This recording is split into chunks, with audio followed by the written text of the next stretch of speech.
Once upon a time, there was a president who had 34 felonies. We are doing story time with the president, reading to children and teaching them about the 34 felonies. And what he did was he took money from his charity contribution fund to pay for a lady of the evening services. And which means that he found a way to pay for legal prostitution services by trying to cover it up using his charity fund.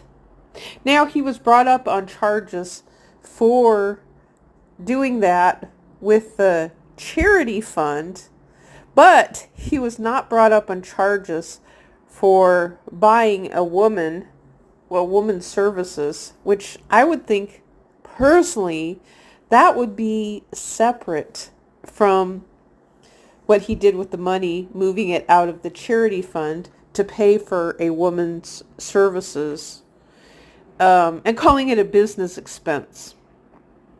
And so he also tampered with the election when he was trying to strong arm Brad Raffensperger and telling Brad that he needed to come up with, I think it was 17,500 votes or 12,500, something like that.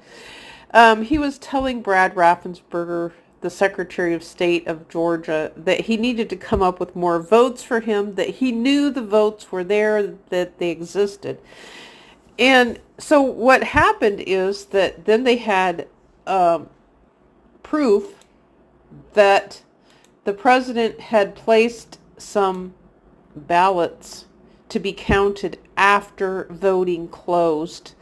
And he made accusations against women who didn't do anything wrong. That's what he did. The president made accusations against women who didn't do anything wrong. And he made their names public and drugged them through the media, because they happened to be there at the voting. And so there's a lot of things going on with the president that, as you guys age, you will learn and understand that this president is a criminal and he should have went to jail. But we don't know why at this point he claims to have immunity and he's not going to jail, because then that means that other prisoners should be let out of jail for free and not have to go to jail.